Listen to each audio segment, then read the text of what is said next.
Hello and welcome to Living Legacies of the Ozarks. My name is Hayden Head. And my name is Sue Head. And we're so glad that you're with us today as we interview our special guest, Rick Ziegenfuss. Rick has served as the city administrator for the City of Hollister for over 20 years. And before that, he was over economic development. And before that, he served in the military. Welcome, Rick. We're so glad that you're here. My pleasure. Thank you for joining us. I'm looking forward to recounting some of the key parts of what everybody might be interested in. Well, and we were talking before we began recording, and you were there, and Sue, you were there, right? At the very beginning of the Ozark Mountain Legacy, and you talked about Jory Rolfe and some of that. Why don't you tell us about some of those early days and about the diamond? Jory was an individual, just a young man that came out of someplace, and I'm not sure exactly where, but he was driven by a mission. I would call it a mission. Mm-hmm. And to see that the values and the extraordinary place that we call home did not lose the key facts and the stories and truly the legacy that it had and that he was dedicated to preserving. Mm-hmm. And felt like it was a very valuable asset. Mm-hmm. So one of the things that came out of those early days was this concept that it was a diamond. Maybe a diamond in the rough, maybe not, a diamond. And that became kind of a symbol. And there was a mayor of Rockaway Beach, and his name escapes me, but he said, you know, about a diamond, once it's cut, it's almost impossible to reassemble. And so the kind of the underlying piece to this entire effort of community leaders and some of the legacy members of our community was to not let the diamond be split, but to keep the diamond recognizable so that we could have that going forward into the future generations that can enjoy what we enjoy and what we have built on. And that was that legacy that brought us all here and kept us all here. Yeah. So that was kind of the story. And the diamond was kind of a symbol that we rallied around early on. Yeah. And one of the things we did is we had some town hall meetings and focus groups to talk to the people who live in this area to identify the core values that we wanted to preserve. And they were faith, family, friends, flag, and future, our future. And it was a real vision. And Jory came here and he was concerned that we may lose those values. Fortunately, we haven't. They've been strengthened, but it was a really interesting process to have the community speak into those values. Well, and it just shows me, really as a relative newcomer to Ozark Mountain Legacy, that all of this is very intentional, mm-hmm. that the community knew what they wanted to preserve and were willing to commit themselves to do it. Absolutely. And I think that, hope and hospitality is something that we want our visitors to feel, we want our young people to feel, we want our residents to feel. And so I would just ask Rick, in the time that you've been here, there's been tremendous growth in Hollister. And though you would never accept the credit for that, you really are credited with that. So how did you galvanize people to get behind what Hollister has become? How did you do that? I would like to say that I'm the first one that has ever had this concept, but for the city of Hollister and for the greater community. But I'm not. This is something that has been handed down over the years. Downing Street substantially started in 1910 when we were incorporated with the railroad depot, but it was important to Mr. Johnson, who was a key realtor and a key developer here, to maintain the Ozarks feel, build the community out of stone in a Victorian Tudor likeness that he envisioned was appropriate for who we were as an identity. The college, interestingly enough, went to the 1904 World's Fair and got the exhibit for the state of Maine to become the main building because it had the character of the Ozarks. It continued the legacy from a site in Forsyth that burned and limited resources, and it was important to capture that legacy. So certainly I'm not the first one, but in each of those types of purchases with an eye towards who we were, our identity, was a look to the future. From the Perry orchards and agricultural area here to a railhead, that the depot that we have today was built in 1909 and was dubbed the most beautiful station on the line. It was strange because then it was at the end of the line. Right. But at any rate, always had that vision towards the future. Then it flourished for a while, but then when the floods came along, they were uncontrolled. They were devastating to our region, not only Hollister, but Branson, the entire region. The White River was the driving factor that limited who we could be. And as the Mr. Johnson, along with the visionaries for Power Site Dam and the Table Rock Dam, as they came into prominence and they looked towards the future, but again, using the resources we had, the White River, to change. Not too long ago, I was doing a part. We have a pretty formal piece that we talk about Hollister culture. We keep that as kind of the guiding principles. But one of the things I did when I was introducing it was read the cover of the Hollister newspaper from May 15th, 1911. And it was a quote from Mr. Johnson that said, "Ours will be a city on a lake that will be the leisure destination or the tourist destination par excellence."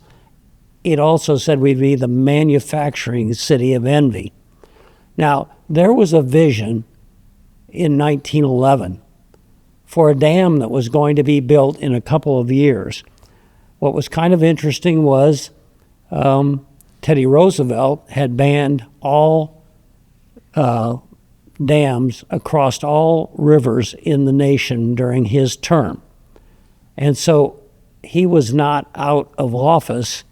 He went out of office in January of 11, I believe it was, or 12. And Congress passed the act to build the Power Site Dam in February.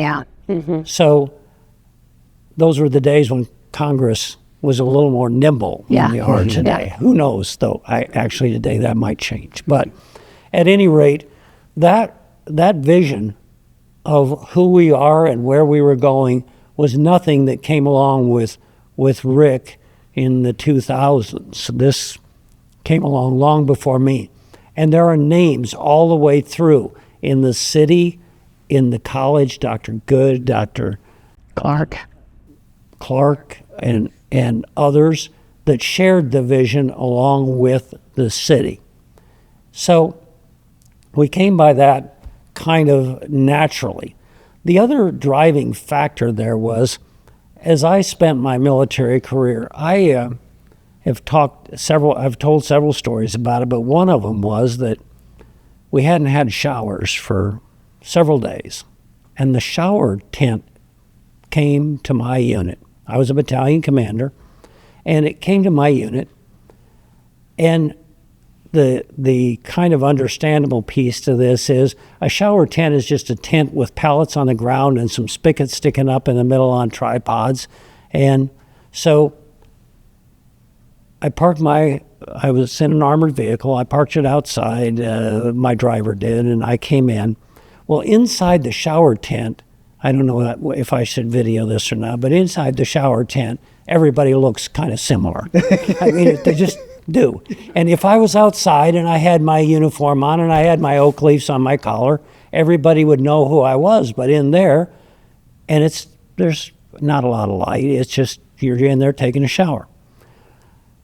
Two kids were talking, and they said, "What day is this?" And one of them said, "Well, it's the 4th of July." It's a true story. And the other one said, "Oh, I wonder who got us here." Well, that would be me, but I didn't offer that up. I just saved that. And then the other one said, "What would you be doing today if you weren't here?"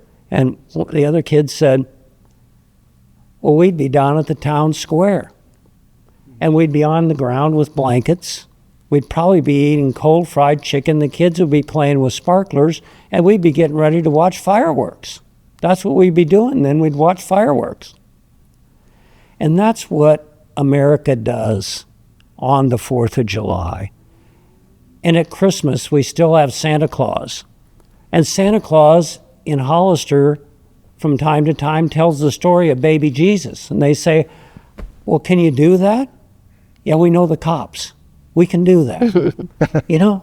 But we still get on blankets and go downtown to the center of town, and we still watch a fireworks show that we hand light ourselves, the last city in the state of Missouri that hand lights. We hand light 1,000 shots ourselves, and the kids play with sparklers, and people eat cold fried chicken. And one of the things that I feel is important is if you lose that connection with your legacy, where you came from, you've lost something that is hard to ever recap and get back. That's true. Well, I think you bring up something that you had talked about earlier, that it's intentional again. It's something that the city of Hollister, it recognizes its history. It wants to preserve what's best about it and carry it forward. And Rick, I have a question for you along those lines. I like what you say about Mr. Johnson and his vision for Downing Street and what Hollister would be and what it would become. But what I've been impressed with in your time there, and I think I could say your administration, is that fair to say? It is. Your administration, is that you were willing to work with entities outside the city, that somebody just said, "Hey, I've got an idea. I've got an idea for a program." I'm thinking specifically of State of the Ozarks. "I've got an idea for Hollister." And you, as a city administrator, instead of saying, no, that's something we're going to take care of ourselves, you welcome that. You let people flourish. It seems to be an encouragement for the people of Hollister that if they have a good idea, you say, "Well, let's give it a try. Let's have a farmer's market. Let's do these things." And what I see when I go down Downing Street, even today, is that it's flourishing. And so I guess I wanted to frame this as a question, is what led you to that kind of openness instead of saying, we're going to circle the wagons and the city's going to do this, that you said to the people of Hollister, "Hey, if you've got a good idea, we're interested." Where did that come from? The idea that some of this focuses on me, I've been fortunate enough to be the voice of a lot of people, the one that they've allowed the privilege to speak on their behalf. But their hearts and my heart and the hearts of a lot of people here, that's in their heart. They have a big umbrella. Our arms are open. And again, not a new concept. Downing Street has had its ups and downs because of the surroundings, the environment, whatever, but through thick and thin, whether it was the troops leaving the depot for World War II or the federal government letting the owner of the Old English Inn have a furlough for a little while out of military duty to come back and refurbish the inn after it flooded so that the soldiers could continue to be here and get on the train, do their part. And it was visionary when the train arrived. It was visionary when soldiers departed from here. But people of the Ozarks have always had a big heart. And they're willing to open their arms. We have photographs of the depot welcoming YMCA students from Kansas City or YMCA campers from Kansas City and St. Louis. We had Otto Kohler, the strongest man in the world, his wife, Adams, granddaughter of President Adams. Wow. Then we had other folks doing amazing things, visionaries doing all kinds of things. So this was the fact that we had like minds. We stand on this legacy of the Ozarks. And I wasn't here. I grew up in Northeast Iowa, but I saw a lot of synergism. I saw limestone hills, and I saw people with a big heart, willing to open their arms, willing to listen. The college, they had a work ethic. Whether it was the original high school, and kids came and lived on campus and then went home on weekends and did the farm, whether it was Bob Wade, whose folks lived on the now site of the state park, and he rode his horse back and forth to plow fields every day and lived in town, whether it was them or whether it was people on through history. And I was fortunate enough to come along at a time when there was a vacancy that I thought maybe I could help. But this was not this sales task or anything like that. It was a chance to say, maybe I can help us get together and accomplish a few things. And so we've done that. You have We've just made it available, and people took it from there, Yeah. as the Ozarks always has. Right. So, administrator is one of those big words, and people frequently don't know what an administrator does, right? But what I hear you saying is that you found the character of a place that was consistent with your own, and you administrated it, right? But what was there was already there. It's part of the character of this place, part of the character of the Ozarks, and you found it compatible. There's always, Downing Street is the original street. The reason the rocks are round on the buildings was they were taken out of the creek because that was flood control in the turn of the 20th century. And the approach for a lot of old downtowns was to remove the old buildings, out with the old, in with the new. Yeah. Mm-hmm. But when you do that, you pay a price. Those are irreplaceable pieces of who we are. Mm-hmm. And when you allow those things for expediency to be replaced, it's not the same. And in my estimation, it's not always the same in a good way. Yeah. It may be just an expedient way. It may be an easy way.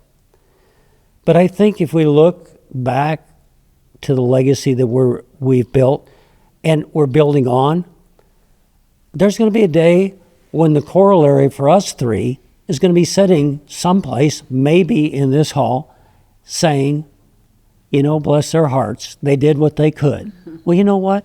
We're building on what people gave us. That's right. As I start a new chapter in my life and transition away from being the administrator for Hollister, I want to look back on this and have the next generation take this as the legacy that they were handed and build on it, but not erase the foundation, but to enhance the foundation and cause that. The other thing that they did was, if they were going to have a bounty, whether it was the harvest, whether it was slaughter an animal when they didn't have days of refrigeration. They farmed that stuff out to the entire community and shared and did that. Shared the resources that we had. Hollister is not a giant economy. It was different than it was before.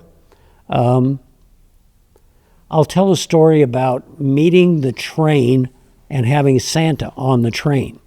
And in the original time, the railroad sponsored the train rather than us locally making sure that the train was coming. And it used to be the last stop on the line. The train would start over near Joplin and wind up here at the end of the day. And they were supposed to be here around 4:30 in the afternoon, but invariably it would be late. And people would be lined up all the way along, and there would be snow on the ground, and it would be cold, but there would be kids, and there would be moms and grandparents and all these little rascals that were lined up in a line. And Hollister had no resources. So we gave away a paper lunch sack with a color book wrapped up in it and a box of Crayolas that was pretty thin and about like a deck of cards, a couple of pieces of hard candy and a piece of fruit. And there would be mothers standing in line crying, "This is the only Christmas we're going to have, and we really appreciate you doing this," and all of that. The high school choir would sing a song, and we would light a Christmas tree that we saved up everything we had to get. But there was a little boy, and he was standing in the line, and I noticed him, and it was cold. Snow was on the ground. And I went over to him, and I said, "Where's your folks, or where's your mom, or where's your..." And he said, "I'm alone." And he was probably 6 or 7, I would guess.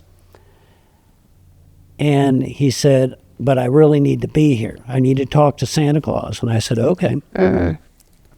Well, as he started moving forward, he was wearing a pair of red cowboy boots. I noticed in the snow, it was his footprints. There was no soles on the cowboy boots. And I said, "What about your cowboy boots?" And he said, "These are my best shoes, and I needed to wear those for Santa Claus." So I said, "You have to talk to Santa Claus." And he said, "Yes, my mother works a lot so that my family has something, and we won't have Christmas. But if I ask Santa Claus, maybe he can get something for my mother. So I have to be here for that." We're replete with stories like that. Today, they still line up for Santa in the park. The Santa doesn't come on the train today after COVID, but they still line up, and there's still some of those folks that deeply appreciate what we're doing. But I believe one of the biggest rewards I have is that little boy probably now today has soles on his shoes.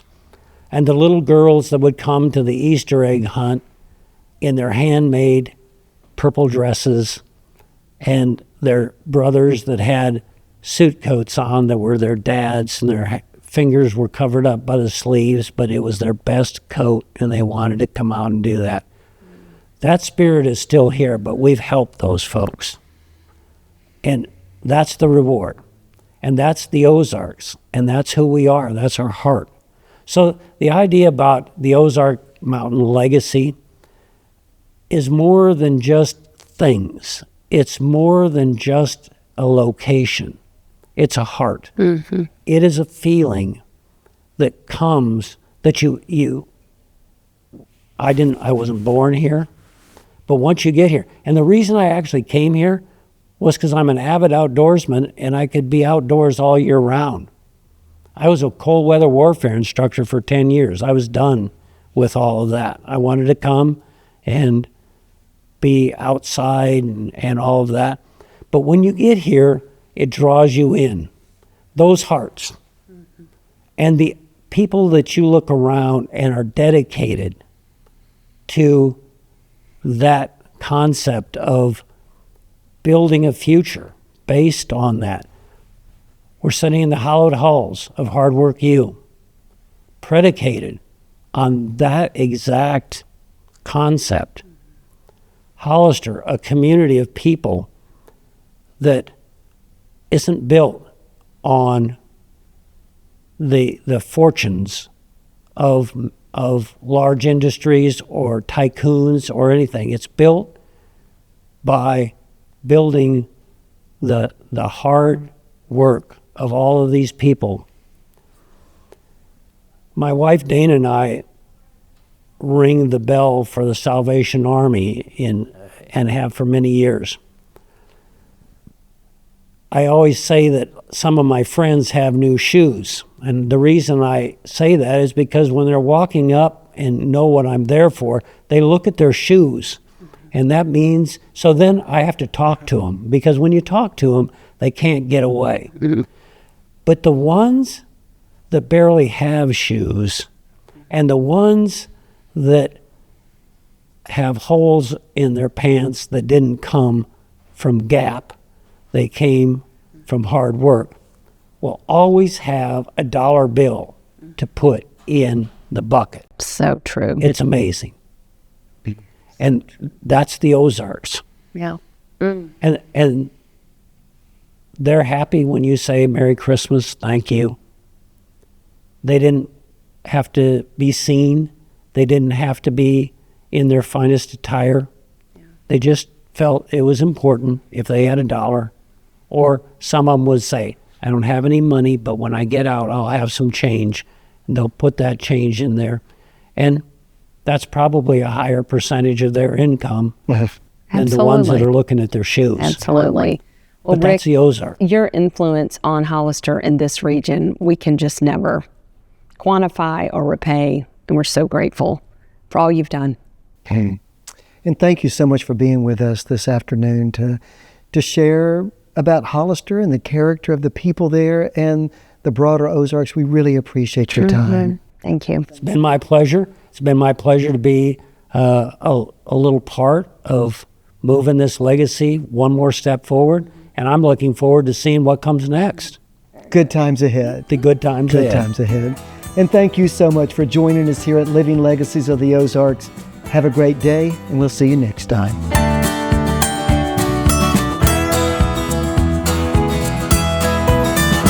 Living Legacies of the Ozarks is brought to you by Ozark Mountain Legacy, College of the Ozarks, the Hershin Family Foundation, Meyer Hotels, and Sight and Sound Theaters.